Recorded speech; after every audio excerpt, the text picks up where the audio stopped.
Tensions are very high on college campuses across the country with the Israel-Hamas war ongoing, and some universities have retracted stories by student journalists who are trying to cover the effects of the conflict. Joining me now is Marni Hughes. He's the former editor of the Middle Tennessee State University student newspaper, and he resigned after he was forced to take down his article about a student worried about his friends in Israel. Thank you for joining us, Marni. I appreciate your time. You said the editors and the faculty advisor of the newspaper ignored your protests about the statement they published saying that you failed in your reporting, which is the worst thing you can tell a journalist, that they got it wrong.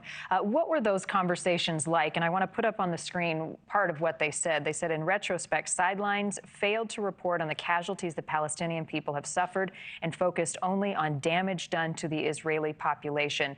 Pull back the curtain for me, and how did you confront the faculty about that statement? Yeah, so that was a conversation we had when they were trying to make up the statement they were going to put out about what happened. And there was no pushback I got from any of the editors or from our faculty advisor after I had published the article. The pushback that I got from it only came after we got a bunch of backlash about the initial article that I published, which was a story about a student who had friends in Tel Aviv, and he was worried about them. And that's all I really wanted to say. Like, people need to understand that people on college campuses have connections to what's going on over there, and that's important to know. And was there anything in your article that did not have factual backing and evidence? No, I don't think so. I mean, that was one of the points I tried to make when we were talking about leaving out the Palestinian casualty counts. So many of these numbers that you see come from kind of untrustworthy sources and uncredible sources, and we want to, be as credible as we can as journalists. That was one of my concerns. I tried to keep things as by the book as possible.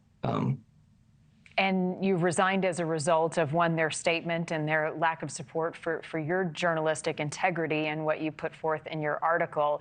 Was that a difficult decision for you to make, to step down from something I would imagine you enjoy to do at your school? Yes, it was very, very difficult.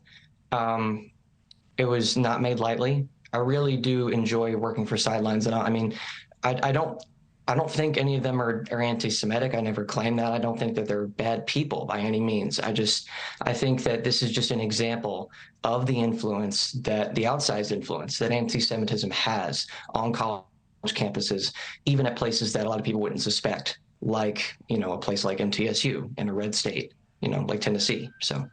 You're continuing to write, though. I understand you're writing for the College Fix now. How are you approaching your work as a journalist now, given this exchange at your former paper?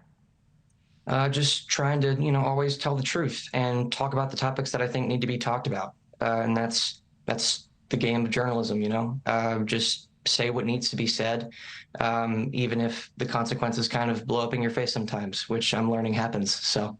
What year in school are you, Matthew?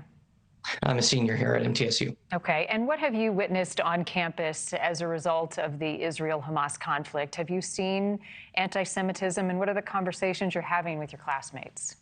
So when we initially posted the article, there were nearly all of the comments that we got to the initial Instagram post were from students who were of the Free Palestine mentality. They were all very, very against the perspective that was put forward by the student in the article. A lot of nasty things were said. It was taken down. I took it down because he requested that I do so out of concern for his safety. This is the student you wrote about? Yes. Right. Yes.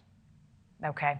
And now what is next for you? I mean, you're less than a year away from graduating. How has this situation influenced what you'll do next?